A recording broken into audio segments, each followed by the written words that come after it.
नमस्कार दादाजी। सभी नमस्कार। लोगों को नमस्कार। तो आज हम लोग प्रभात सिंह एक्सप्लेनेशन क्लास में ज्वाइन हुए हैं। तो मैं आदरणीय हरानंद दादाजी से मैं अनुरोध करूंगा कि आज के क्लास को सुचारू रूप से आगे ले चलने की कृपा करें।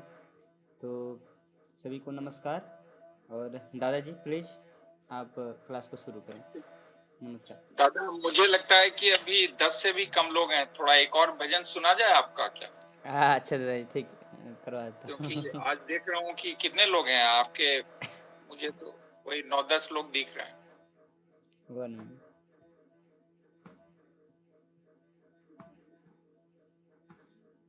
आपके क्लास के रेगुलर भी जो स्टूडेंट्स हैं वो दिख नहीं रहे हैं मुझे। जी।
हमें जिंदा रहना है तो दूसरों को मार कर ही जिंदा रह पाएंगे।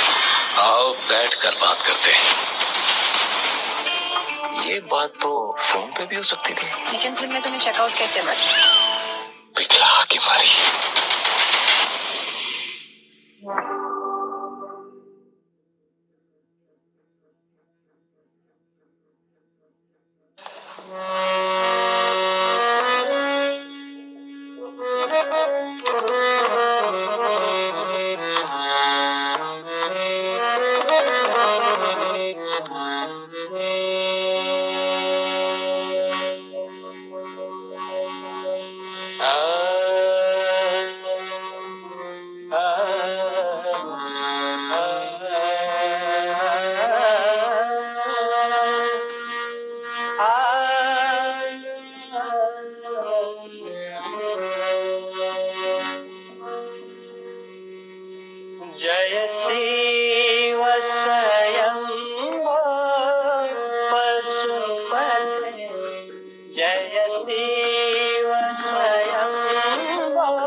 दागतों से त्रिलोक के वास से आलोक दागतों से त्रिलोक के वास से सर्वधर्मा से आलोक दागतों से त्रिलोक के वास से सर्वधर्मा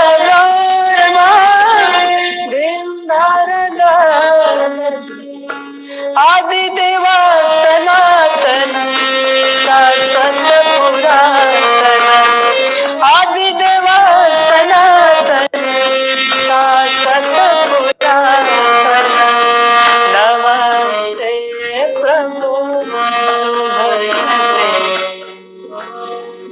जय शिव स्वयं वसुमते जय शिव स्वयं वसुमते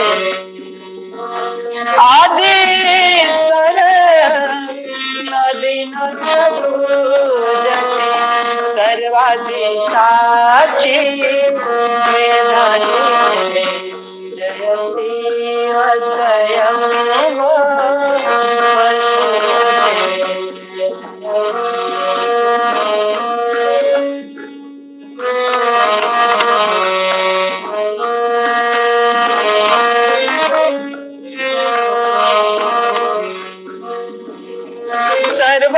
सर्वगुणान्वित गुणातीत ईश्वर सर्वत्यागी त्वं गणाधीश्वर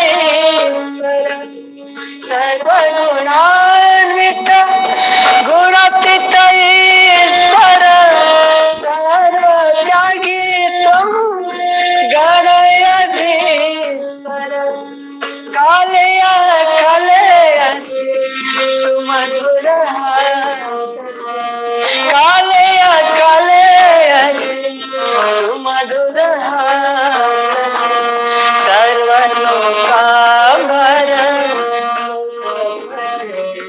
जय शिव स्वयं वसुमते जय शिव स्वयं वसुमते आदिश्वर नदीनाथ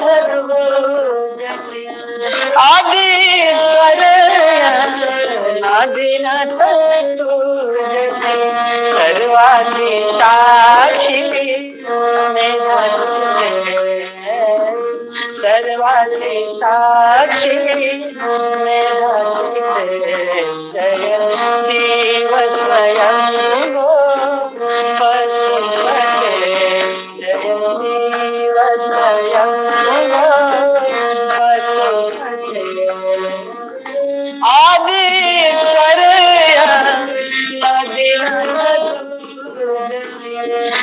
आदिश्वर सर्वादि साक्षी जय शिव स्वयं वसुमते जय शिव स्वयं वसुमते जय शिव स्वयं वसुमते जय शिव स्वयं वसुमते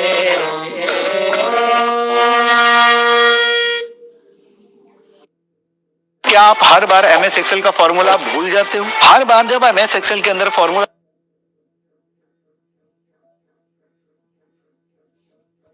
ओके दादाजी, कंटिन्यू।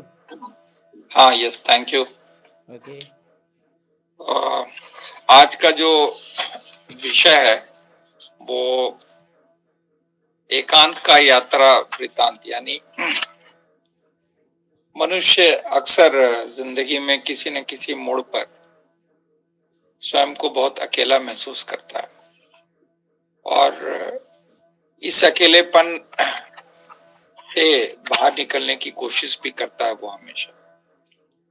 कई बार वो कोशिश नाकाम हो जाती है, कई बार वो कोशिश में व्यक्ति सफल भी हो जाता है।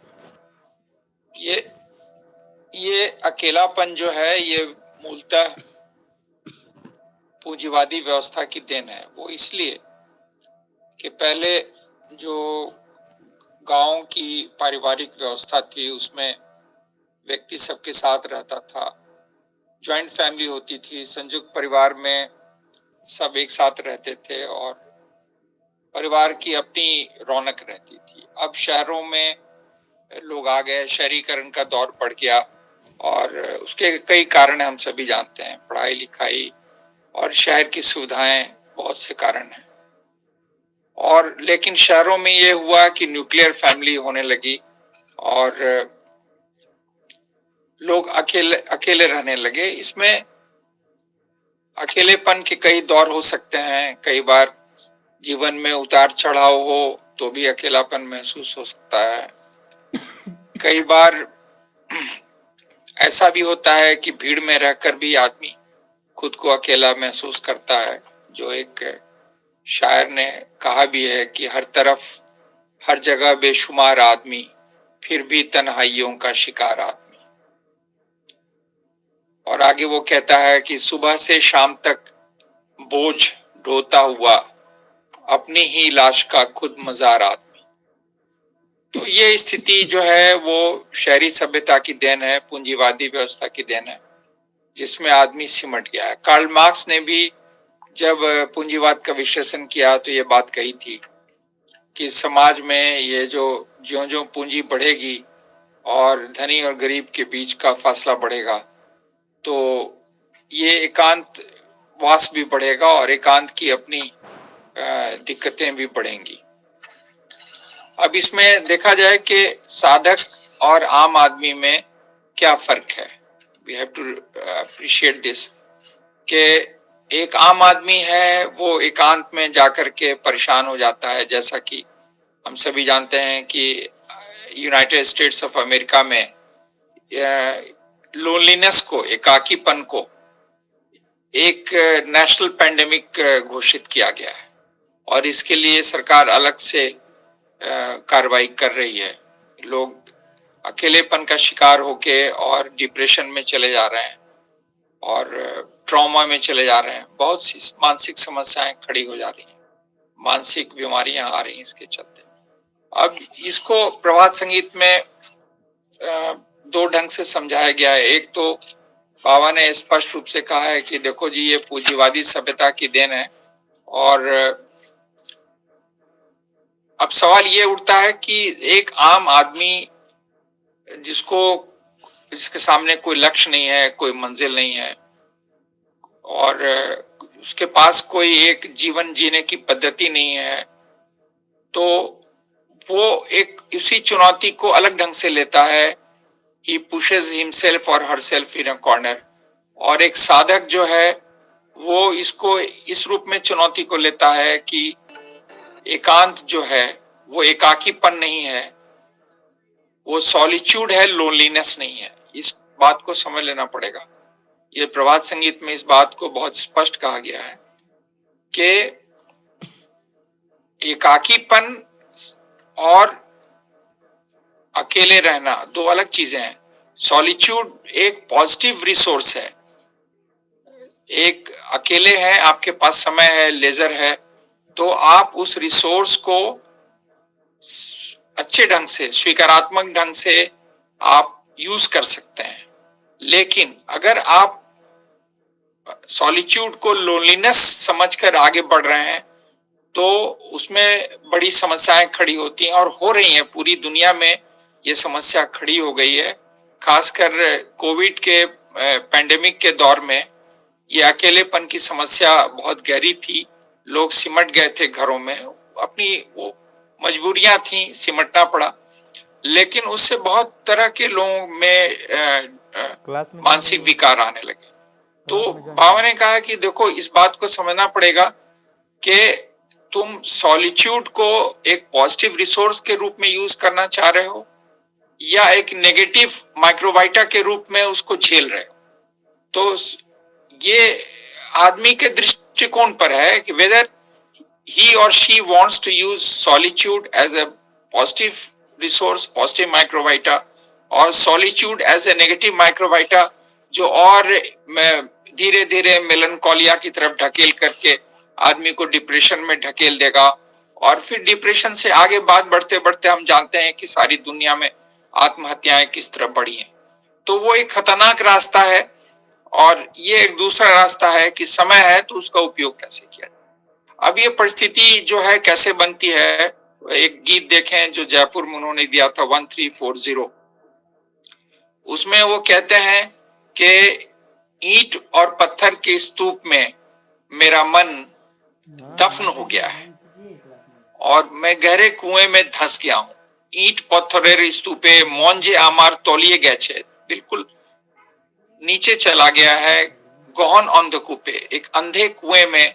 आप सभी ने एक अंधा कुआं देखा होगा जिसका पानी सूख जाता है, जिसके अंदर वो जंगली पेड़, पीपल के पेड़ आ जाते हैं, उसमें नीचे सूखे हुए कुएं में सांप और सब तरह के खतरनाक जंगली जानवर रहते हैं। तो अंधकूप से मतलब वही है कि जिसमें आप धंस गए तो निकलना मुश्किल है, विषैले जानवर हैं, विषधर हैं जो डस के वहीं जीवन लीला समाप्त कर देंगे। और ईंट पत्थर के स्तूप में, ईंट पत्थर के स्तूप से मतलब है ये शहरी सभ्यता के दौर में। और आगे कहते हैं कि सबुज घासे नहीं को देखा, पाता है नहीं को रूपे रेखा, कहीं हरी घास नहीं दिख रही है, जो बड़े बड़े कंक्रीट के जंगल हैं शहर, कहीं हरी घास नहीं दिख रही है और पत्तों पे वो रौनक नहीं है। और आगे कहते हैं जौड़ेर भीरे एका एका त्राण पाबो की रूपे, जड़ों की भीड़ में, मटेरियल ऑब्जेक्ट्स की भीड़ में, जो आज की समस्या है कि इतने तरह के मटेरियल ऑब्जेक्ट्स आ गए हैं। आदमी की भीड़ तो एक अलग कहानी है, मटेरियल ऑब्जेक्ट्स इतने तरह के आकर्षण आ गए हैं जगत में कि मन उन्हीं के पीछे भाग रहा है कि एक नया गैजेट चाहिए, दूसरा गैजेट चाहिए, ये सुविधा चाहिए। सुविधाएं आवश्यक है जीवन में, मैं ये नहीं कहता कि झोपड़ी में और धुनी रमा के बैठे रहना ही जीवन का लक्ष्य है, ऐसा नहीं है। सुविधाएं जरूर चाहिए, लेकिन उनके पीछे अंधी दौड़ करना जो है वो अंत में आदमी को निराशा कहीं न कहीं देती है, क्योंकि कहीं तो जाकर लक्ष्मण रेखा खींचनी पड़ती है कि अब मेरे पास इतने संसाधन नहीं है कि मैं इसके आगे जा सकूं, इससे और बेहतर जिंदगी जी सकूं। तो अपने संसाधनों को भी तौल करके इनके पीछे, तो कह रहे हैं कि जड़ों की भीड़ में, और जड़ों की भीड़ बाहर ही नहीं है, वो मन के अंदर भी है। इतनी तरह की इच्छाएं, महत्वाकांक्षाएं, सपने आज के इस दौर में देखें, ये बहुत गहरी, ये गहरा प्रभात संगीत है 1340, इसलिए मैं इस पर समय दे रहा हूं। और जड़ की भीड़ जो कह रहे हैं, वो जड़ की भीड़ बाहर भी है, जो मटेरियल सिविलाइजेशन की चकाचौंध है वो बाहर भी है और वो अंदर भी है।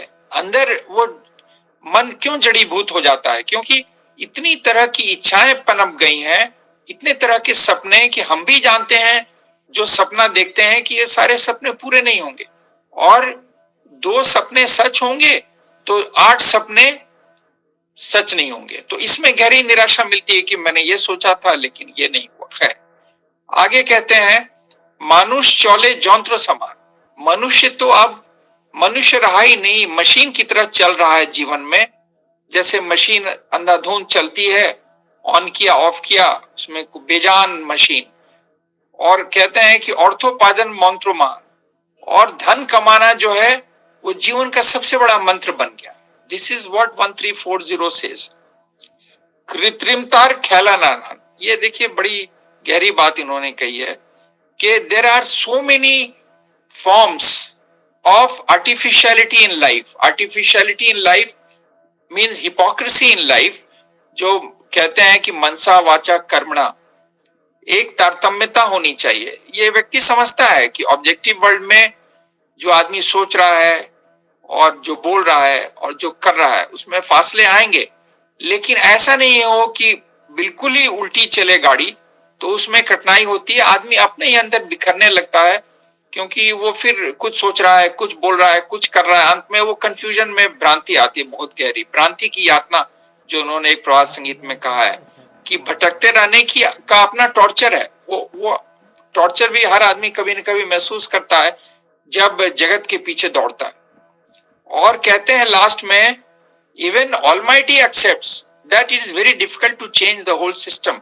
दुस्तर प्रतीपे, प्रतीप कहते हैं अलंकार है विपरीत भाव, तो दुस्तर मीन्स कठिन. It's very difficult to go in opposite. मतलब इस सारी जड़ सभ्यता को और इस सारी जड़ों की भीड़ को और इस अर्थोपार्जन के महामंत्र को, सब कुछ को अचानक बदल देना, उलट देना, ये बहुत कठिन है. तो अब देखिए, ये एक वस्तु स्थिति है जिससे अभी पूरी दुनिया गुजर रही है और अभी गुजरेगी, क्योंकि ये दौर जो है पूंजीवादी सभ्यता का इतनी जल्दी खत्म होने वाला नहीं है, मुझे ऐसा लगता है. अब साधक क्या है? साधक इस बात को समझने की कोशिश करता है कि इस चुनौती का कैसे सामना किया जाए. तो इसमें एक बहुत ही अच्छा डिस्कोर्स है बाबा का, जिसको मैं आपके सभी के संज्ञान में लाना चाहूंगा. Intuitional science of Krishna Yajurveda discourse में वो कहते हैं कि हमें अब विश्लेषण क्या करना है, हम ऐसी स्थिति में क्या करें जब हम ईंट पत्थरों के बीच में दबकर या तो दफन हो गए हैं या दफन हो रहे हैं और बाहर निकलने की कोशिश में हम नाकाम हैं. वो कहते हैं कि ये जो मटेरियल वर्ल्ड है, इस डिस्कोर्स में वो स्पष्ट करते हैं कि ये जो पूरी सोच है आदमी की, ये सोच, इस सोच में बहुत गहरी खामियां हैं, कमजोरियां हैं. अब वो बताते हैं इस बहुत अच्छे डिस्कोर्स में, उन्होंने कहा कि प्रे और शे के जो दो रास्ते हैं, जो कि वेदों में बताए गए हैं, जिस पर अलग से भी बाबा का डिस्कोर्स है, उसमें कहते हैं कि प्रे जो है, यानी जगत के पीछे भागने की जो सोच है आदमी की, उसमें प्रॉब्लम्स क्या है, what are the inherent problems, he tries to analyze. Prabhat Sangeet में भी आया है, बार बार ही आया है, इसलिए इसकी भूमिका देना आवश्यक है. पहला वो कहते हैं आपात दृष्टि से जीवन जीने की कोशिश कर रहा है. आपात दृष्टि मीन्स इंस्टेंट साइट, जो सामने दिख रहा है वो खूबसूरत है, हम उसकी सच्चाई जानने की कोशिश नहीं करते हैं कि ये चीज अंत में हमको सुख देगी या दुख देगी. जो सामने है बढ़िया है तो बहुत अच्छा है, ये सोच है आदमी की.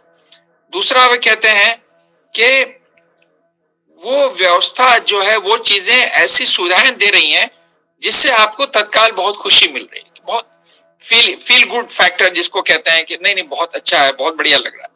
जैसे आप कोई बहुत महंगी चीज खरीद लें तो लगेगा कि हाँ बहुत अच्छा मैंने किया, क्या गजब का हमने नया फोन, आईफोन ले लिया और क्या गजब की गाड़ी खरीद ली. लेकिन कुछ दिन के बाद फिर उससे अनमनस्क भाव में व्यक्ति आ जाता है कि चलो ये तो पड़ा हुआ टेबल पे फोन कहीं, फिर आपको दिखता है कि अरे कोई और तो उससे भी महंगा फोन लेके बैठा हुआ है, तो अंत में आप सोचते हैं कि चलो ठीक है, जीवन ऐसे ही चलता है.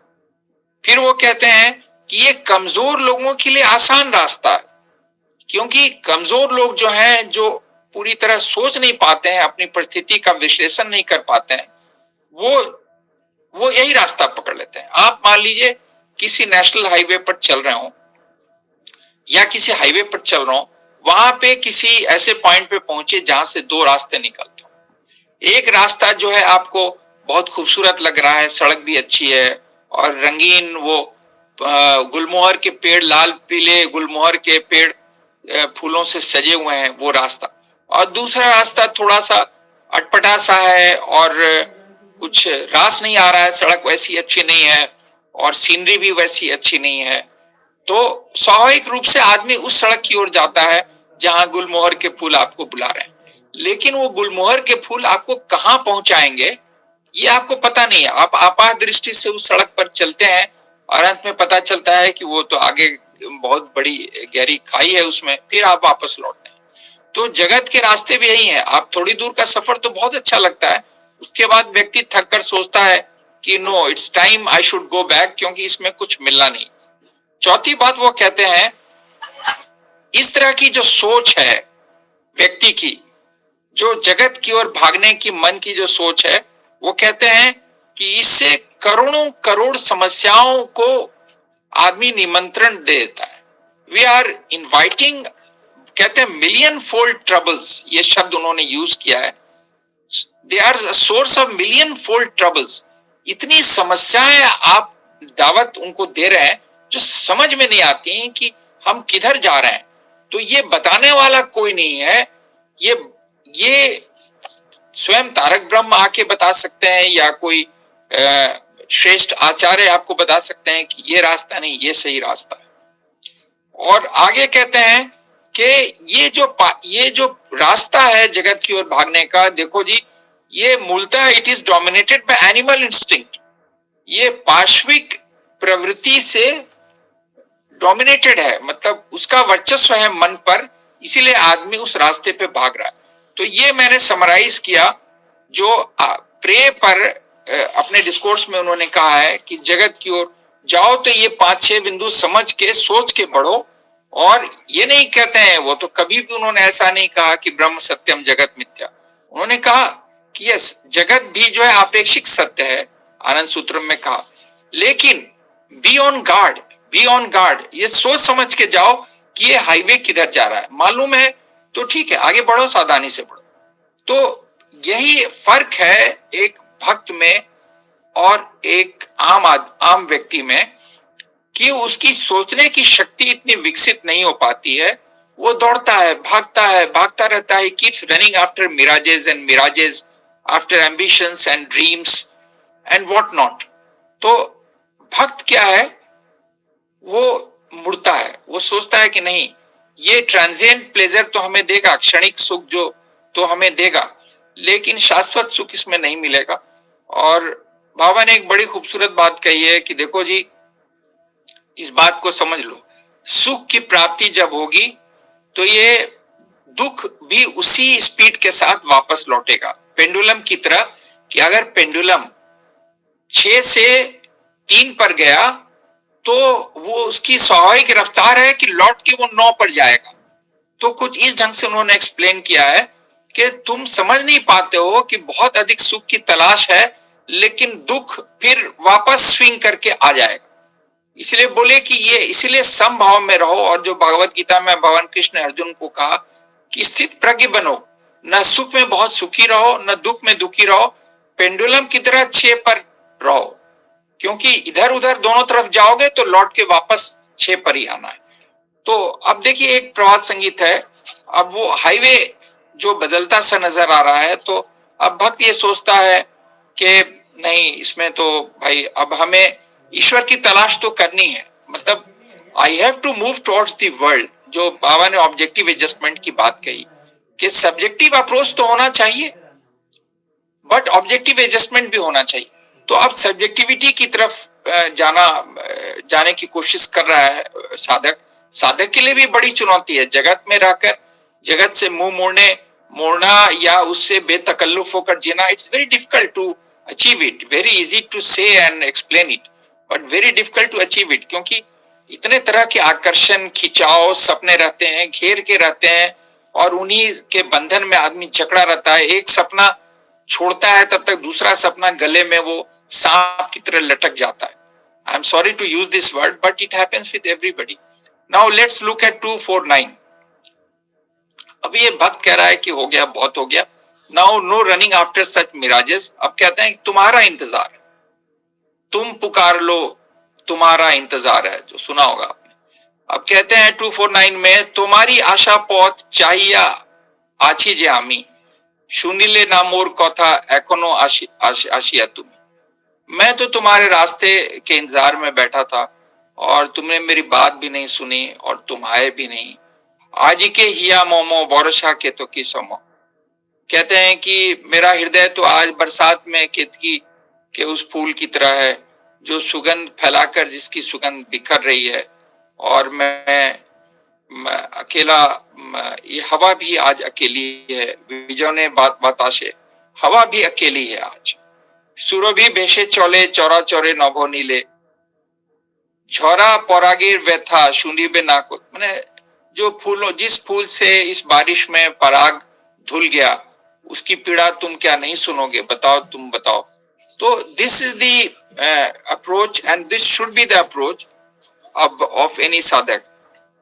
अब एक और गीत है इस आशय का, आप देखें, जो भक्त कहता है, जेओ ना तुम्ही जेओ ना, आरो कथा आछे आरो गान आछे, बाकी आछे आरो कतो ना। मुझे तुमसे बहुत सी बातें कहनी है, तुम अभी क्यों जा रहे हो? I have to tell you so many stories of my life, my successes, my failures, my dreams which are shattered, my dreams which are fulfilled.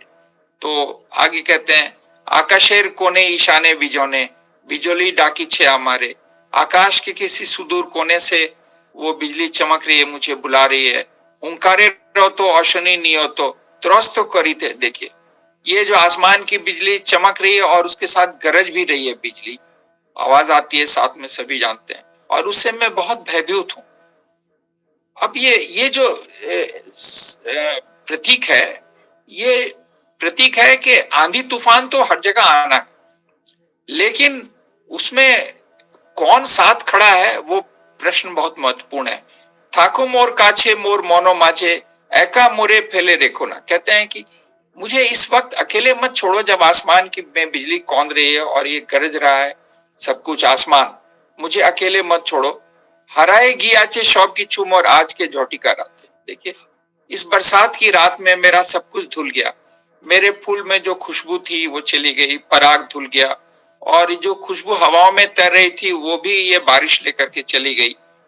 विचलित हिया ना पारे बुझिया कैमो ने चली बेपत्ते।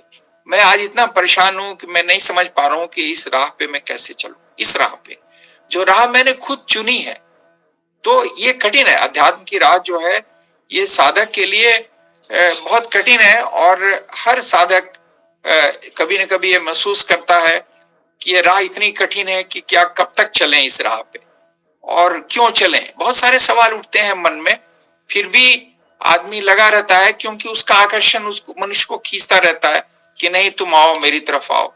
क्योंकि वो कहते भी थे कि तुम एक कदम बढ़ाओगे तो मैं तुम्हारी तरफ 10 कदम बढ़ाऊंगा। तो वही है, ईश्वर को और क्या दे सकता है मनुष्य प्यार के अलावा। थाको मोर मोने भोरे मोर प्राणे मोर फूलो दौले दौल। कहते हैं कि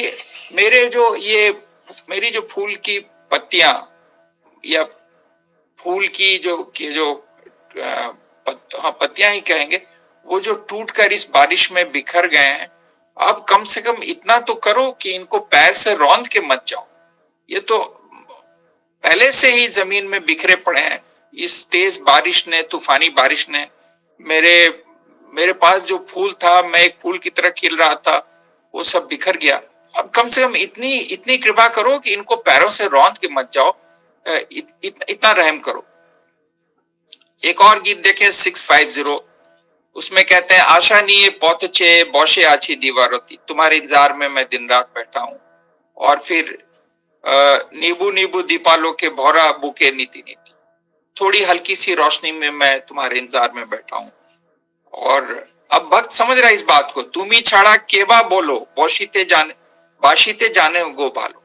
तुम्हारे अलावा कौन है जो मुझे सही में प्यार करता है, मैं समझ गया हूं।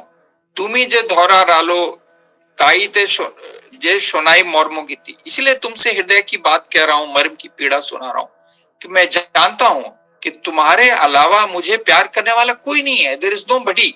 और इस आशय के बहुत सारे गीत हैं प्रभात संगीत में, जब वो कहते हैं कि जिन्हें मैंने बहुत अपना सोचा था, वो रात के अंधेरे में तो आए नहीं, पर दोपहर में मेरे घर में दीप जलाने आए। This is the word he has used, कि दोपहर में मेरे घर में दीप जलाने आए, जब सूरज की रोशनी से मेरा घर रोशन था। यानी अच्छे दिनों में मेरा हालचाल लेने आए, बुरे दिन में मुझे छोड़ गए। तुम्ही ना आशिले प्रियो, एक और था जानिए नहीं हो भांगा। देखिए, कह रहे हैं तुम अगर नहीं आओगे तो इस बात को तुम अच्छी तरह समझ लो मेरे प्रीतम, कि भांगा आशा, इस भग्न आशा, कुछ कह रहे हैं कोई? Somebody wants to say something? और ओके, फाइन। कहते हैं कि भांगा आशा भांगा बुके बड़ा बेना तो वो क्या थी। मेरा हृदय टूटा पड़ा है और मेरी आशाएं बिखर गई हैं, इससे तुम्हारी ख्याति बढ़ने वाली नहीं है, तुम्हारी प्रशंसा नहीं लोग करेंगे। जोदियो मानो ना तुम्ही कारो मुखे निंदा स्तुति। मैं जानता हूं, मैं मानता हूं कि तुम्हें किसी की निंदा स्तुति से ईश्वर कोई फर्क नहीं पड़ता है, पर तुम मुझे इस हालत में, मेरे जब सपने टूट गए, मेरी आशाएं टूट गई है। कौन सी आशा? तुम्हारे इंतजार में बैठा था मैं, तुम्हारे आने की आशा। ये कोई भवन और वैभव और पुत्र की आशा नहीं है, ये ईश्वर की आशा है। मैं उस इंतजार में बैठा बैठा थक गया, तुम आए नहीं, और मैं क्या करूं, मेरे पास कोई रास्ता नहीं है। अब देखिए एकांत को किस तरह साधक कैपिटलाइज कर रहा है। एक बहुत अच्छा गीत है जो आप सभी जानते हैं और 50 बार आप लोगों ने सुना होगा, तुम्हारे चाहिए एकांते हे अनंतो। ये गीत सबने सुना होगा, मुझे पूरा विश्वास है। जो प्रभात संगीत के प्रेमी लोग यहाँ दिख रहे हैं मुझे, तुम्हें मैं एकांत में प्यार करता हूं, हे मेरे अनंत परमपिता। जानी मोर घिरे आछो चारी धारे, मैं जानता हूं तुम मुझे चारों ओर से घेर के खड़े हो, चारों ओर से घेर के खड़े हो। तबु खुजे खुजे परेशान, तब भी मैं तुम्हें खोज खोज के थक गया हूं, तुम कहीं दिख नहीं रहे हो। उत्ताल सिंदूर तरंगे आछो तुम्हें, मैं जानता हूं कि समुद्र की इस उठती हुई इन तरंगों में तुम ही हो। निर्जने कुजने भरे आछो वनभूमि, जंगल की उस नीरवता में, विजनता में तुम ही हो और कोई नहीं है। सकल चौलार पथे तुम ही आछो साथे साथ, मैं ये भी जानता हूं कि मेरे जीवन पथ पर तुम साथ में चल रहे हो। लेकिन समस्या क्या है, उसके आगे कहते हैं निर्वाक अविश्रांत। निर्वाक हो तुम, कुछ बोलते नहीं हो तुम, लेकिन साथ साथ चल रहे हो। अब देखिए किसी लंबी यात्रा में आपके साथ कोई एक व्यक्ति हो और वो दिखे नहीं और महसूस भी हो कि वो आपके साथ परछाई की तरह चल रहा है, वो कुछ बोले भी नहीं, निर्वाक हो, तो ये बड़ी समस्या है मनुष्य के लिए। ईश्वर तो उसका आनंद लेते हैं कि वो तो जान रहे मैं साथ में हूं। और एक बहुत मशहूर अंग्रेजी की कविता है, आपने सुनी होगी, मैं उसका अनुवाद सुनाता हूं। वो कवि कहता है कि मैं समुद्र के किनारे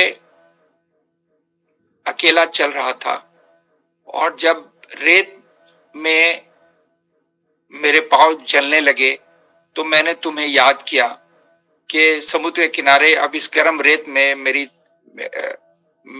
पांव, मतलब मेरे तलवे जल रहे हैं, मैं क्या करूं, तुम कहां हो, तुम तो कहीं मुझे दिखे नहीं। तब उसे जवाब मिलता है कि देखो, तो जब तुम्हारे पांव जलने लगे उसके बाद भी तुम चलने लगे, तो तुम्हें ये पता नहीं चला कि जब तुम्हारे पांव जल रहे थे उस समय मैंने तुम्हें अपनी गोद में उठा लिया, और उसके बाद जो तुम चल रहे थे वो तुम नहीं, वो मैं चल रहा था। तुम तो मेरी गोद में थे, मैं तुम्हें गोद में लेकर अपने पांव को जलाते हुए चल रहा था। तो ये एक अंग्रेजी की कविता है, बहुत खूबसूरत ढंग से इस बात को कहा गया है कि मनुष्य जब सघन पीड़ा के दौर से गुजरता है तो उसे लगता है कि मुझे अकेला निर्जन में छोड़ दिया गया। लेकिन जब साधक और आम आदमी में यही फर्क है, मैं बार बार इस बात को कह रहा हूं कि साधक फिर वो उसका मन भटकता भी, फिर वो वापस लौटता है और सोचता है कि नहीं, हर कोई मेरा साथ छोड़ देगा लेकिन मेरे परमपिता मेरे साथ नहीं छोड़ेंगे। और जो बाबा ने बार बार कहा है कि देखो जी, जब जीवन में कुछ समझ में नहीं आए तुम्हें कि क्या करना है, किंग करते विमूढ़ हो, you are totally flabbergasted, you don't know what to do, like Arjuna in a battlefield, तो उस समय तुम कीर्तन करो और फिर तुम्हें पता चलेगा कि किस तरह तुम्हें पॉजिटिव एनर्जी आती है। और जैसा कि हम सभी जानते हैं, आप सभी जानते हैं कि इतने पॉजिटिव माइक्रोवाइटा का घेर लेते हैं कीर्तन में या भजन में, प्रभात संगीत में, कि आपको एक अजीब सी ऊर्जा आ जाती है। फिर आप नए जोश से अपने सफर में लड़ पड़ते हैं, लड़ने के लिए चल पड़ते हैं। और जिंदगी तो एक लड़ाई है, इसमें तो कोई शक नहीं। आगे कहते हैं, निर्मल नीलाकाशे तारुका राशिर पाशे, तुम स्वच्छ आकाश में जब तारे दिख रहे हैं, सितारे, तुम वहां भी उसी में झलक रहे हो, वो उनकी टिमटिमाहट भी है, वो तुम्हारी ही रोशनी आ रही है।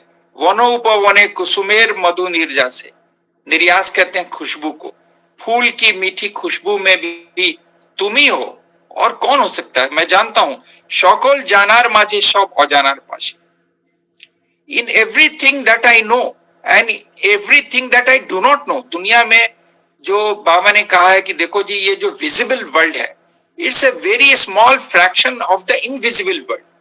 ये बहुत बड़ी एक दुनिया है जो अदृश्य है। आज विज्ञान ने हमें यही बात बताया है कि इतना बड़ा ये स्पेस है जो कि कुछ भी नहीं है, हमें कुछ नहीं दिख रहा है उसमें, लेकिन सब कुछ उसमें ट्रेवल कर रहा है। स्पेस में सारी रेस चल रही हैं, ग्रहों उपग्रहों से, दूर से सुदूर से रोशनी आ रही है, और ऊपर देखिए तो शून्य ही है और कुछ नहीं, आप मुट्ठी में किसी को पकड़ नहीं सकते। और कहते हैं সকল জনার মাঝে সব অজানার পাশে তুমি রয়ে গেছো চির শান্ত।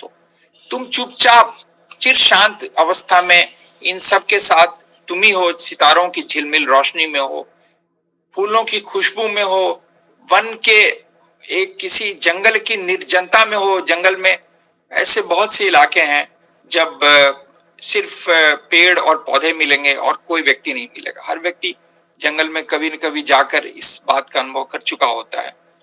तो ये जो है, ये साधक की खूबसूरती है कि वो व्यक्ति, साधक उसी में जो है वो खोज लेता है, उसी एकांत में ईश्वर की तलाश है।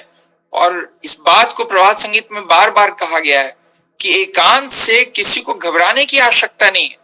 You can use solitude as a positive resource. तुम्हारे पास समय है, तुम अकेले हो, तो तुम उसका सदुपयोग करो, स्वाध्याय करो, प्रभात संगीत सुनो, कीर्तन करो, साधना करो। और एक बात उन्होंने बार बार कहा है कि देखो जी, मन मूलतः जो है अधोगामी होता है। This is very important what he has said. कहते हैं कि मन मूलतः अधोगामी होता है, नीचे की ओर जाता है। जैसे पानी को छोड़ दीजिए तो नीचे की ओर जाएगा। तो इसलिए बोले कि अगर अच्छी सोच में मन को नहीं लगाओगे तो वो बुरे कार्य, बुरे सोच में अपने आप चला जाएगा, क्योंकि उसकी वही टेंडेंसी है। कोई कुछ कहना चाहते हैं? मैं आऊंगा, मैं समाप्ति की ओर बढ़ रहा हूं। विजय जी थोड़ा सा इंतजार करेंगे। अब एक जो 4806 है, बड़ा ही मार्मिक गीत है ये। इसमें एक बड़ी गहरी बात कही गई है कि व्यक्ति अपने विषय में जब ज्यादा सोचता है तो क्यों ऐसा सोचता है। नमामि कृष्ण सुंदरम पर बोलते हुए एक अध्याय में उन्होंने कहा है कि देखो जी, लोग मेरे पास आकर बोलते हैं, you must read that, he says that, लोग मेरे पास, साधक लोग आके कहते हैं कि मैंने बहुत पाप किए बाबा, मेरा क्या होगा, मेरा तो कुछ नहीं हो पाएगा, मेरा कल्याण कैसे होगा। तो वो कहते हैं देखो जी, मुझे सुनकर, ही सेज दिस, मुझे सुनकर ये इन बातों को बहुत दुख होता है। दुख इसलिए होता है कि जिस ईगो से बाहर निकलने की कोशिश आनंद मार्ग का हर साधक कर रहा है, और साधना भी वही है, जिस अस्मिता से, अस्मिता मीन्स अस्मी, आई, अस्मी मीन्स आई एग्जिस्ट, तो जिस आई से वो बाहर निकलकर यू की तरफ जाना चाह रहा है, from I to you, that is the whole purpose of sadhana, meditation, कि आई को डिमोलिश करके यू एस्टैब्लिश करना है कि ये आई भी यू है, मैं भी वही हूं, आम ब्रह्मास्मि, जो भी है। तो ये कहते हैं कि इस सोच की सबसे बड़ी डिफेक्ट है, वो बाद में कहते हैं it is a defective psychology. ये आदमी हमेशा अपने बारे में चिंतन करेगा, मैं पापी हूं, मैं पापी हूं, मैं पापी हूं, तो वो मैं से बाहर निकल ही नहीं पाएगा। तो और वो गहरे गहरे कुएं में धंसता चला जाएगा, गहरे दलदल में धंसता चला जाएगा। बोले इसलिए इससे बाहर निकलना है। Don't think that you are a sinner. तुम अपने अतीत को भूल जाओ। बार बार कम से कम 50 प्रभात संगीत गीतों में उन्होंने इस बात को कहा है कि जिस तरह सांप अपने केंचुल को छोड़ता है, तुम अपने अतीत को भूल जाओ, जला दो, मिटा दो। ये बार बार उन्होंने कहा है इस बात को। लिव इन द प्रेजेंट, जो लॉर्ड शिवा पर बोलते हुए भी उन्होंने कहा है कि लॉर्ड शिवा कहते थे वर्तमानेषु वर्तेत, live in the present, don't live in the past, क्योंकि जो गुजर गया उसको बदलना संभव नहीं है। उस पर रिव्यू करने से कोई फायदा नहीं है। हाँ, उसकी एनालिसिस करने से थोड़ा फायदा ये हो सकता है कि हमसे गलतियां क्या हुई हैं, हम कहां सुधर सकते थे और हम गलती कर गए। तो मिड कोर्स करेक्शन के लिए थोड़ी एनालिसिस जरूरी है, पर दिन भर पास्ट के बारे में सोचते रहना, तो उसमें फिर आदमी जीवन पूरा प्रेजेंट ही पास्ट हो जाता है और आदमी बेसिकली सिंधु घाटी सभ्यता का मोहनजोदाड़ो और हड़प्पा बन के रह जाता है, अवशेष बनकर रह जाता है। समाज को कुछ योगदान नहीं दे पाता है, अपना विकास भी नहीं कर पाएगा, क्योंकि अपने बारे में सोचेगा मैंने ये किया, मैंने, इसमें दोनों तरह की सोच होती है। अगर किसी व्यक्ति ने बहुत अच्छा काम किया तो अपने अहंकार का विस्तार करेगा, जो बाबा ने एक प्रभात संगीत में वाक विस्तार कहा है कि मैं ऐसी वाणी बोल रहा हूं कि आसमान को हिला दे। This is what he says in one of the Prabhat Sangeet songs. तो कहते हैं कि इससे क्या फायदा है। तो अगर पास्ट में बहुत अच्छा है तो वो भी सोचने से फायदा नहीं है कि मेरे दादाजी अंग्रेजों के जमाने के बहुत बड़े शिकारी थे, तो दादाजी थे, रहे होंगे, आप क्या है पहले उसकी बात करिए। दूसरा ये कि मैं तो आज वाल्मीकि बन गया, कल को मैं रत्नाकर था और लोगों को लूटता था। तो अगर मैं सिर्फ इतनी बात प्रभात संगीत के द्वारा बाबा ने इस बात का संदेश दिया है कि अगर कोई रत्नाकर भी था तो वाल्मीकि बन गया, तो वह रत्नाकर के इतिहास को जला दे उन पन्नों को, because there is no point.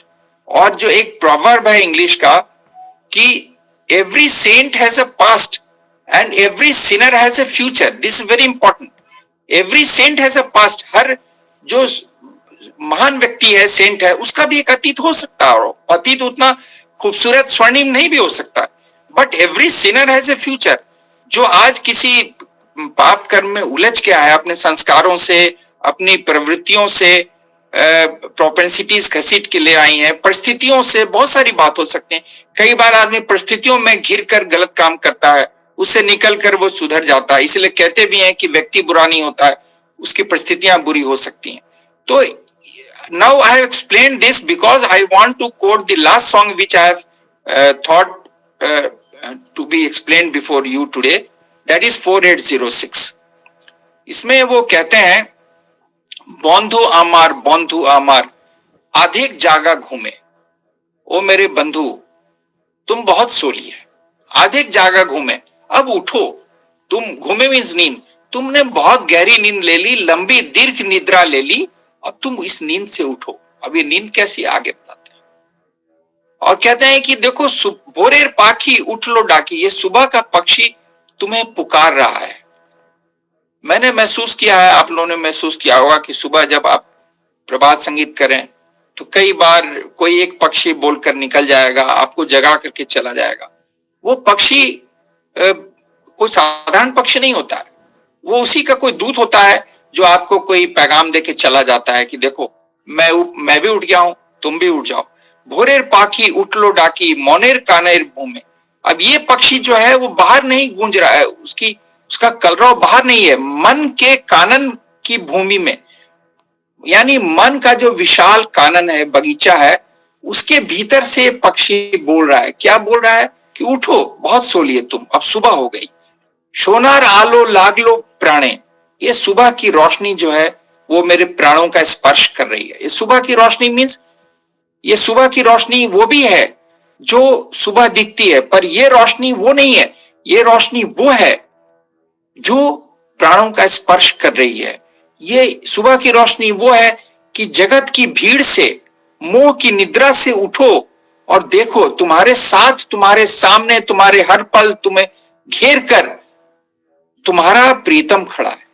वो प्रीतम, वो परमपिता जो जीवन में साथ है, जीवने मरणे, सुनाई होगा आपने प्रभात संगीत, जो जीवन में भी साथ है और जीवन के बाद भी तुम्हारे साथ खड़ा रहेगा, वो तुम्हारे साथ खड़ा है। तुम किस मोह निद्रा में सो रहे हो। अरुणोदय पूर्व गगने, तंद्रा त्यजी पुष्प वने। अब तो उठो, नींद तोड़ो, अब ये तंद्रिल मत रहो। बहुत बार हम लोगों ने देखा है, निद्रा के बाद एक तंद्रा का फेज आता है कि 15 मिनट तक लगेगा, अरे क्या करें, कुछ समझ में नहीं आ रहा है, फिर सो जाएं। खासकर ऐसे मौसम में जब ठंड आने लगती है, जो जड़वत बना दे उसको झाड़ा कहते हैं, तो वैसे में और लिहाफों में सिमटने की इच्छा होती है। तो वो तंद्रा के फेज से भी निकलना पड़ेगा कि उठो, जब नींद खुल गई तो बिस्तर छोड़ो और अपना काम करो। और कहते हैं, खुजी मौनेर कुसुमे, अब मन के उस फूल को मैं तलाश रहा हूं, मन को उस फूल को तलाश रहा हूं। किस फूल को तलाश रहा हूं, आगे इस बात को देखें। लास्ट सांझा जो है, it is absolutely critical for everybody's life. इसको ध्यान दें, मैं तो रोज सुनता हूं इस गीत को, इट्स ब्यूटिफुली संग। रंग बेरंगेर फूलेर माझे। अब देखिए, कहते हैं कि रंगीन फूलों के चक्कर में, फूलों के बीच में, रंगीन फूल means beautiful attractions of the world, beautiful dreams, ambitions of the world, desires of the world, इनके बीच में क्या हुआ मेरे साथ। रंग बेरंगेर फूलेर माझे घूरे जनम गैलो मीचे। I have wasted my entire life. घूरे मीन्स घूरते घूरते, चक्कर मारते मारते, जनम गैलो मीचे means wasted. I have fruitlessly wasted my entire life running after colored flowers of different types. जो एक आगे भी एक गीत है जो बहुत सबने सुना होगा कि बाबा ए बार जाबो ना और जोड़े री डाके, तो उसमें भी आगे कहते हैं कि रंग बिरंगे फूल मुझे बुलाते हैं, वो भी बड़ा प्यारा गीत है। तो इसमें कहते हैं, अब आगे कहते हैं जो मोस्ट क्रूशियल स्टेटमेंट है इस गीत का, कहते हैं शे चिन्मय फूल हारिए गए छे, वो जो फ्लावर ऑफ कॉन्शियसनेस है, मैं फूलों की भीड़ में था, but I fail to notice the flower of consciousness which was also blossoming in my mind. मेरे मन में चेतना का जो फूल खिला था, चेतना कौन सी? ईश्वर के प्रति प्रेम की चेतना, जो कहते हैं प्रीति संवित, जो एक गीत में उन्होंने कहा है, the consciousness of love for God which is innate. Baba ने एक डिस्कोर्स में कहा है कि ईश्वर के प्रति जो प्रेम है वो सहजात है। मनुष्य जब पैदा लेता है उसी समय से उसकी आत्मा में ये घोल दिया गया है ईश्वर के प्रति प्रेम, सिर्फ उसको जगाने की आवश्यकता है। तो कहते हैं कि इन रंगीन फूलों के चक्कर में सारा जीवन तो चला ही गया, अब और क्या नुकसान हुआ? वो कहते हैं शे चिन्मय फूल हारिए गए छे अस्मिता द्रुम। ये अस्मिता के द्रुम मीन्स पेड़, मेरे ईगो के भयानक ये बरगद के नीचे क्या हुआ? वो चेतना का फूल मुरझा गया। Now I am coming back to the point when he says that if you think too much about yourself, अगर आप अपने विषय में दिन रात सोच रहे हैं मुझे मुझे मुझे मैं, तो समझिए कि खतरा है। वो समझिए कि वो चेतना का फूल कहीं मुरझा रहा है और ये अस्मिता का बरगद जो है, आपके ईगो का बरगद इतना बड़ा हो गया है कि आपके उसके नीचे चेतना के फूल सारे एक एक करके मुरझा जाएंगे। चेतना मीन्स ईश्वर के प्रति प्रेम की चेतना, ईश्वर के प्रति चलने की इच्छा, ईश्वर को पाने का सपना, सब कुछ बिखर जाएगा। तो दिस इज वेरी क्रूशियल। इसीलिए मैं एक साधारण सी बात जो मैंने अनुभव किया आपसे शेयर कर रहा हूं कि अगर कोई व्यक्ति, आप किसी व्यक्ति के स्टेटमेंट, कोई कम्युनिकेशन कर रहा है, कोई व्यक्ति आपसे संवाद कर रहा है, तो उसके संवाद में आप ध्यान से सुने, 10 पंक्तियां सुने, 10 sentences you listen carefully. How many times he says मैं, मेरा, मुझे, मैंने? These are all pronouns. मैं, मेरा, मुझे, मेरे। तो अगर ये बार बार इसकी पुनरावृत्ति हो रही है तो समझिए कि वो चेतना का फूल, अस्मिता का बरगद जो है, उसकी शाखें फैल गई बहुत दूर तक और वो आदमी अपने मैं के इर्द गिर्द घूम रहा है, सेल्फ सेंटर्ड थिंकिंग, उसके बाहर वो निकल नहीं पा रहा। और जितना वो अपने विषय में सोचेगा उसके वो फूल जो हैं वो मुरझाते जाएंगे चेतना के, और उसका जो ईगो का, सेल्फ सेंटर्डनेस का, आई थिंकिंग का जो है, आई सेंट्रिक एग्जिस्टेंस का बरगद जो है वो इतना बड़ा हो जाएगा कि हम सभी जानते हैं कि बरगद के नीचे कोई दूसरा पेड़ आज तक पनप नहीं सका है। तो we have to take care of this. इसलिए एकांत को हम लोगों को कैपिटलाइज करना है। We sadhakas should capitalize on solitude as a positive resource, positive microvita, और उसका समय का सदुपयोग करके। ये एक अलग विषय है जब समय के अपचय की बात उन्होंने प्रभात संगीत में कही है।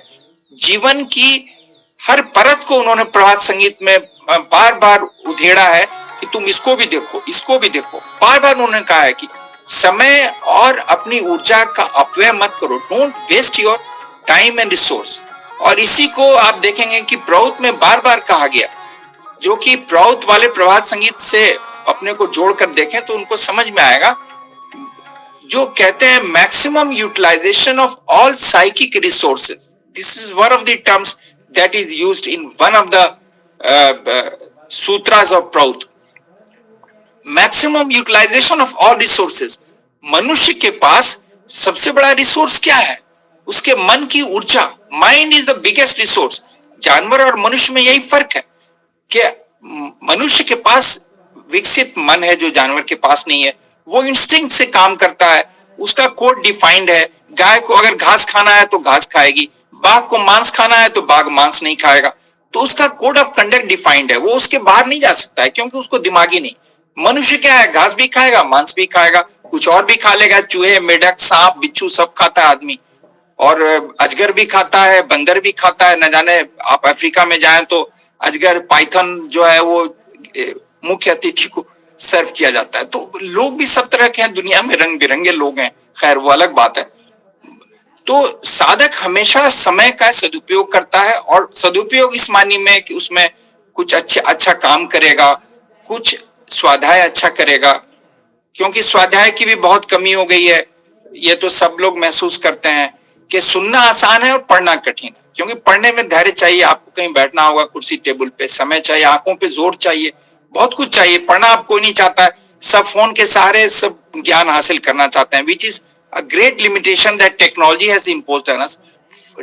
This cell phone gives so many facilities, but there it cannot be a substitute for books, unless कि आपको Kindle edition पे पढ़ने की आदत हो टैबलेट पे. That's a very good thing if you can read. But I have come across few people who use the tablet for reading serious books. Anyways, विद्यार्थी करते होंगे, that's a different story. तो this was what I wanted to highlight when I was talking about एकांत का यात्रा वृतांत. When you are on a journey of solitude, do not treat it as loneliness. जो एकांतवास को आप एकाकीपन से न मिला दें। एकाकीपन जो है वो एक अलग तरह के डिप्रेशन में ढकेल देगा कि हम दुनिया में अकेले आए हैं, मेरा कोई नहीं है, मुझे कोई पूछने वाला नहीं है, मेरे सारे सपने बिखर गए। तो ये सोच अंत में आदमी को किस ओर ले जाएगी, ये कहना बहुत कठिन। और हम सब लोग देख रहे हैं दुनिया में क्या हो रहा है, what is happening. Youngsters are committing suicide in a big way, in larger numbers, we all know that. But अगर कोई बचपन में साधना ले ले और रास्ता उसको दिख जाए और उसके पेरेंट्स और उसके परिवेश में उसको मदद मिले, तो वो जब एकांत मिलेगा तो वो कैपिटलाइज करेगा। जैसे हम लोग भी जब एकांत मिलता है तभी कुछ अच्छे विचार आते हैं पढ़ने का। और जैसे आप प्रभात संगीत को आप अकेले में सुनकर जितना आनंद उठाएंगे, भीड़ में भी आनंद मिल सकता है, पर आप उसकी अगर गहराई में उतरना चाहते हैं किसी प्रभात संगीत के, तो उसको अकेले में सुनना बेहतर है। ये मेरी सोच है, सबकी सोच ये नहीं भी हो सकती है। लेकिन मैं बार बार इस बात को कहना चाहूंगा कि प्रभात संगीत के गीतों में जीवन की पूरी व्याख्या कर दी गई है। जीवन में कैसे जीना चाहिए व्यक्ति को, उसको हर तरह से डिफाइन किया गया है। और मैं तो ये चुनौती देकर कह सकता हूं कि मन में किसी व्यक्ति के जितने तरह के विचार आ सकते हैं, उन हर एक विचार पर कोई न कोई प्रभात संगीत मिलेगा। ये प्रभात संगीत की गहराई है, इसकी बैंडविड्थ है। ये इतना बड़ा महासागर है कि कुछ आइलैंड्स पे आप अपनी नाव लगा के भले घूम लें, पूरे महासागर की सैर करना एक जीवन में बहुत कठिन है। That's all from my side. Somebody was trying to raise the hand. He is welcome to ask questions. Anyways, thank you. Now, if there is any question, किसी तरह का प्रश्न हो, सुझाव हो, विचार हो, दृष्टि हो, जीवन दृष्टि हो, तो स्वागत है। स्मिता मीन्स कहीं, दादाजी नमस्कार। नमस्कार।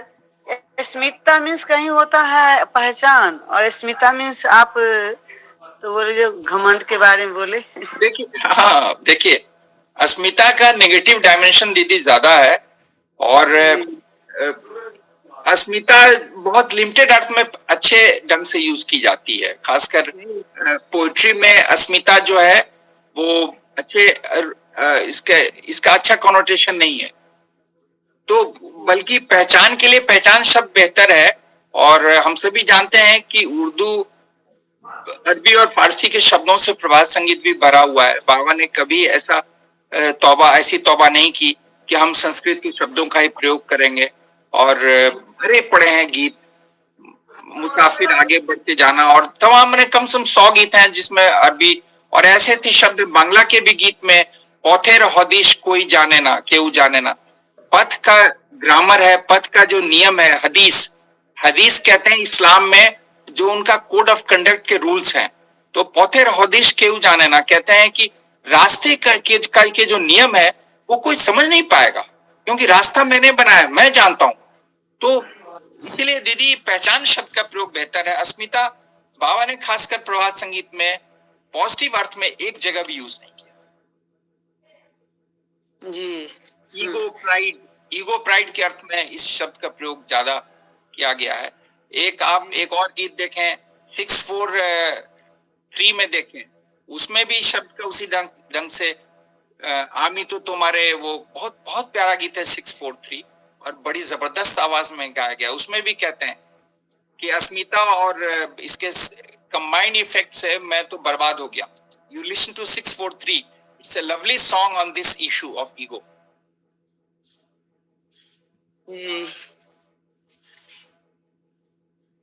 Anything else from any corner? मेरे पास और कोई क्वेश्चन है? या कोई विचार हो? प्रश्न क्या होगा जी। प्रभात संगीत में? विचार तो हो ही सकता है। अपना विचार रख सकते हैं आप। Anybody? Nobody has anything to say, I suppose. Let them think over it. Let them. It was. मुझे लगा कि प्रभात संगीत में कई तरह की जीवन दृष्टियां हैं। इस पर तो कम से कम 100 लेक्चर दिए जा सकते हैं अलग अलग जीवन दृष्टि पे, और बहुत खूबसूरत ढंग से बाबा ने बताया प्रभात संगीत में जीवन को तुम कैसे जियोगे। तो बहुत गहरी सोच है, परमात्मा की सोच से गहरी सोच क्या हो सकती है। और हर पल उन्होंने बताया कि ऐसे भी रास्ता है, ऐसे भी रास्ता है। तो जैसे एक गीत में कहते हैं कि फूलों के बगीचे में बैठ के मैं कांटे चुन रहा था, यही काम कर रहा था, पूरा जीवन मैंने बर्बाद कर दिया। अब देखिए एक प्रतीक के सहारे कितनी गहरी बात उन्होंने कही कि फूलों के बगीचे में मैं कांटे चुन रहा था। अब it talks about those people who are, जो लोगों की अच्छाई नहीं देखकर सिर्फ उनकी बुराई देखते हैं और उसी का हिसाब रखते हैं। 1 2 3 4 5 6 जो बाबा ने बार बार हर बार जब भी वराभय मुद्रा दी, और उसके बाद वो क्या कहते थे, सर्वे भद्राणी पश्यन्तु। लेकिन इस बात को हम लोग समझ नहीं पाए। इस बात को समझने में मुझे तो सालों लग गए कि सर्वे भद्राणी पश्यन्तु का मतलब क्या होता है। Let everybody look at the bright side of everything. क्योंकि वो कहना ये चाहते हैं कि देखो डार्क साइड भी हर व्यक्ति का है, हर चीज का जो है वो काला पक्ष भी है, स्वर्णिम पक्ष भी है। तुम्हें उसका स्वर्णिम पक्ष देखना है, उसकी अच्छाई देखनी है। बुराई देखोगे तो वो बुराई तुम में इंडक्शन इफेक्ट आएगा। जैसे किसी शराबी के साथ रहने पे तो वही उसकी प्रतिभा दूसरे में आएगी। तो इसलिए we have to look we must have a positive attitude towards things. तो ये एक अलग मैंने कहा ना कि प्रभात संगीत में जितने तरह की जीवन दृष्टि की बात कही गई है उस पर 100 व्याख्यान दिए जा सकते हैं, 100 एनीवेज।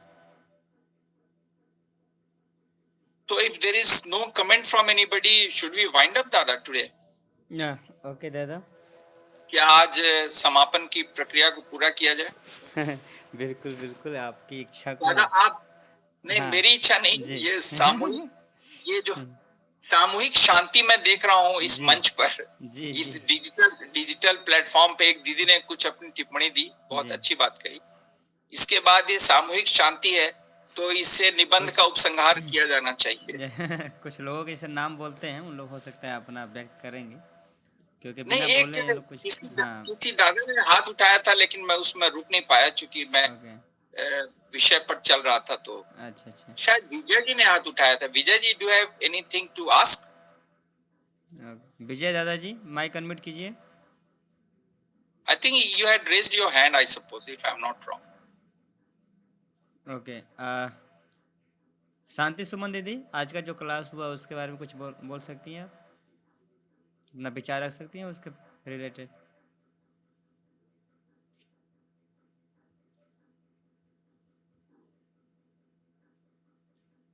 और दादा, ओके ठीक है।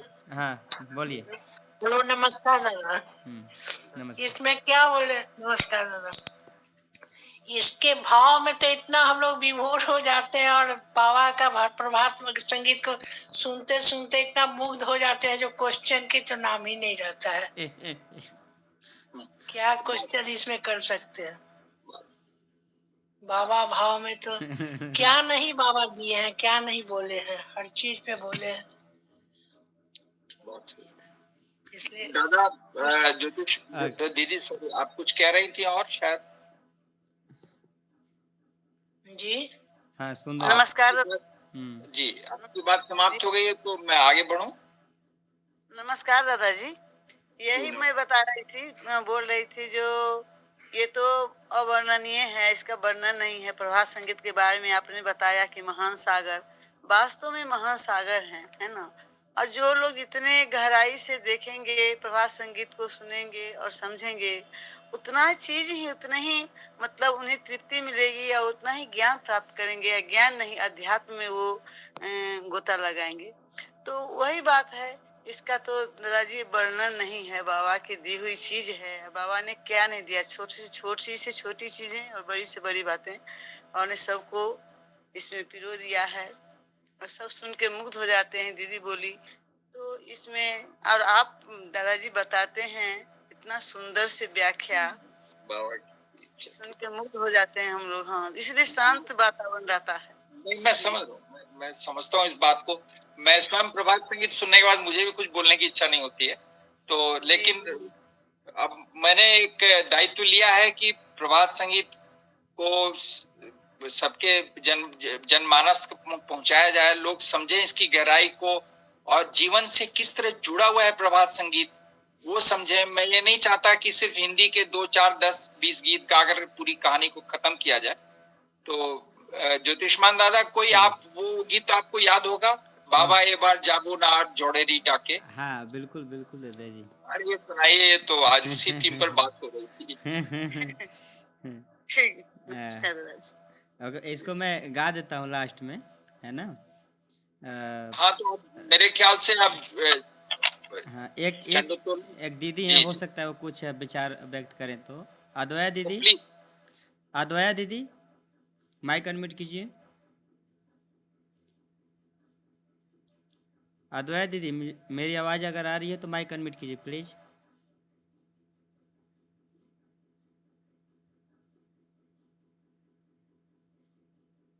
दीदी ज्वाइन की थी 2 दिन पहले, मतलब उसमें दीदी ने काफ़ी प्रशंसा किया प्रभात संगीत का। उन्होंने बोला कि दादा बहुत अच्छा काम हो रहा है इस मतलब प्रभात संगीत के क्षेत्र में। और क्योंकि सबसे बड़ी बात है कि कोई भी मतलब 2-3 प्रभात संगीत गाने के बाद फिर लोग चर्चा भी नहीं करते हैं प्रभात संगीत का कि क्या है नहीं है। लेकिन कम से कम हम लोग प्रभात संगीत का विश्लेषण करते हैं, और दादा आपके माध्यम से पूरा एक एक प्रभात संगीत का मतलब हम लोग जड़ तक पहुंच जाते हैं।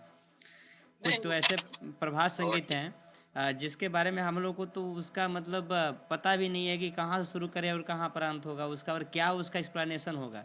कुछ कुछ ऐसे जटिल वर्ड हैं उसमें, लेकिन आप उसको सरल करके हम लोग के पास परोस देते हैं। ये हम लोग के लिए इससे बड़ा और कौन सा, मतलब ये बहुत बड़ा चीज़ है। और मैं तो चाहता हूँ कि क्लास हमेशा ये चलता रहे, हर सप्ताह हर वीक चले। लेकिन अपना अपना सबका हो जाता है, ड्यूटी हो जाता है, काम हो जाता है, जिसके चलते थोड़ा सा बिजी हो जाते हैं लोग। आप लेकिन तो अक्सर कीर्तन में निकल जाते हैं कहीं ना कहीं। सही बात है बहुत दादाजी।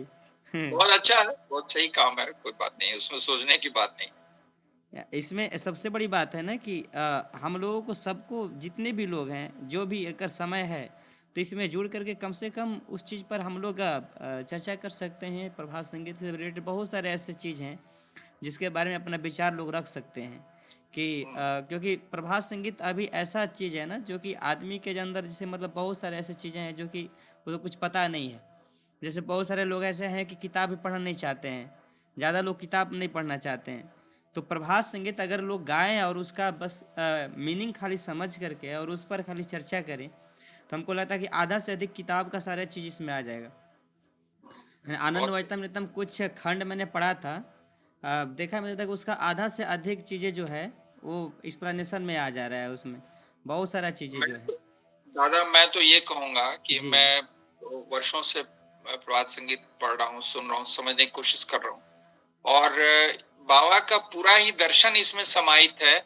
कोई ऐसी बात नहीं है डिस्कोर्स की जो यहाँ पे नहीं कही गई हो। सही बात है। तो हाँ, मैं बता रहा हूँ, इसलिए मैं तो हर जगह, जैसे दूसरे मंच पर भी मैं जैसे बोलने का मौका मिलता है जब न्यू ह्यूमनिज्म इस सब पे, तो मैं प्रभात संगीत पर लोगों को ले आता हूँ कि देखिए न्यू ह्यूमनिज्म में सारी बातें कही गई हैं, ये इस गीत में सारी बातें कह दी गई।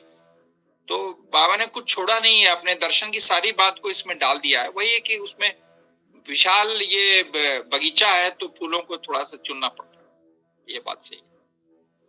तो दादा वो गा दें आप बाबा ये बार जाबो नार, हाँ दादा या जी। कोई और कोई आप इसको मैं गा देता हूँ दादाजी, कोई बात नहीं।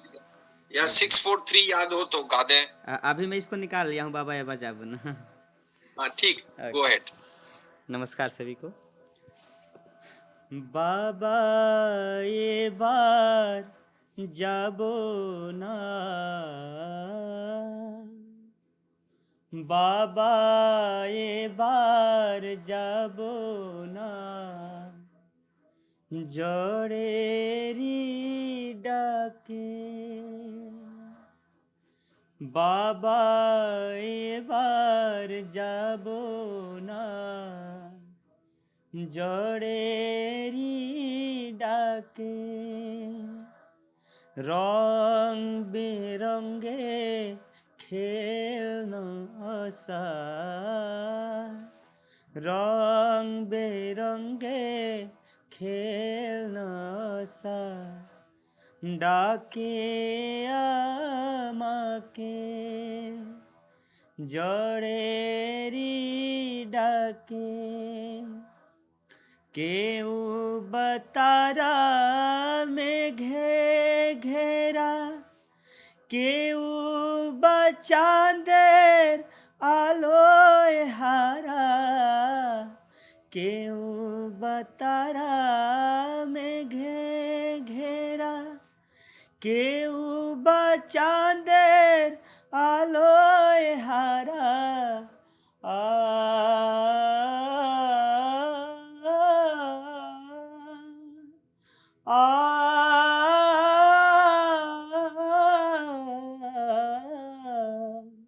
केऊ बचादे में घेरा, केऊ बचादे आलोय हारा, केऊ হয়েছে ছন ছড়া, কেউ হয়েছে ছন ছড়া, ফাঁকে রে পাকে, জড়েরি ডাকে, বাবা এবার যাব না, জড়েরি ডাকে, পথের হদিস কেউ জানে না, পথ কে নাতা কেউ বোঝে না, পথের হদিস কেউ জানে না, পথ কে নাতা কেউ বোঝে না,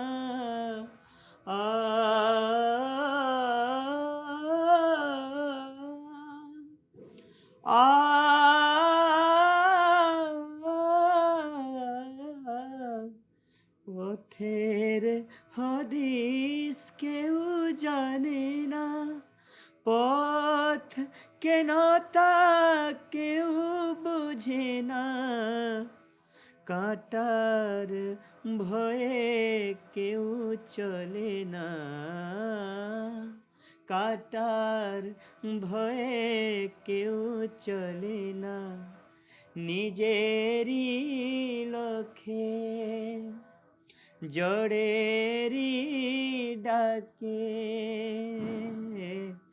জড়েরি ডাকে, বাবা এবার যাব না, বাবা এবার যাব না, জড়েরি ডাকে, রং বেরঙ্গে খেলনো আসার, রং বেরঙ্গে খেলনো আসার, ডাকে আমাকে, জড়েরি ডাকে, জড়েরি ডাকে, জড়েরি ডাকে।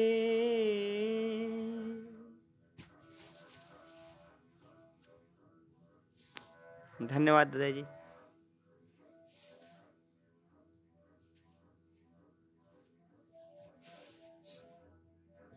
थैंक यू दादा। ओके, नमस्कार दादाजी।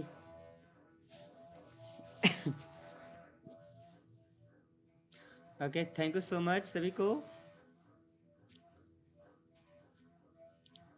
बहुत मधुर स्वर में आपने गाया। बाबा बाबा ब्लेसिंग। बाबा ब्लेसिंग दादाजी। बाबा's blessing, yes. इसमें बाबा वर्ड भी आ गया है ना दादा, जिसके हाँ, चलते हाँ। थोड़ा भाव और आ जाता है। ये बात सही है। एक जगह थोड़ा ज्यादा दादाजी भाव एक रंग जो हाँ बहुत ये भाव दादाजी बहुत जी रंग बिरंगे खिलौने मुझे बुला रहे हैं। जी जी और लास्ट में कहते हैं ना कि कोई कांटों के डर से अपने लक्ष्य की ओर चल ही नहीं रहा है और जाने ना पथ का ग्रामर तो कोई समझ में नहीं आता है, रास्ता किधर कहाँ घाटी और घुमाव किधर आए। तो पौध क्या होता मतलब रास्ता कैसा है, क्या रास्ता तो आदमी के जीवन का कुछ पता नहीं। सही बात। इसलिए जीवन तो कठिन है, ये बात सही। कुछ फिर सुंदर दी ने कुछ हाथ उठाया लगता है। पता नहीं सुंदर दीदी कुछ कुछ बोलना कहना चाहती हैं क्या? दीदी दादाजी जो गाना गाए प्रभात संगीत, उस जी पूरे जो एकदम साधना में एकदम हो गई, मैं पूरे बाबा में हो गई। दा, इतना बढ़िया से दादा दादाजी ऐसा इतना प्रभात संगीत चुन करके बोले गाने के लिए, तो दादा को धन्यवाद बोलना चाहिए। नहीं, ये बहुत प्यारा गीत है, बहुत प्यारा गीत। भावपूर्ण दादाजी सारे की गीत चैन अच्छे हैं। बहुत बहुत धन्यवाद। ओके तो ठीक है, फिर ठीक मिलते हैं किसी क्लास में। जी दादाजी, सभी को मेरा नमस्कार, और हम लोग फिर नेक्स्ट क्लास में मिलेंगे। फिर परमपिता बाबा की जय।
Bye.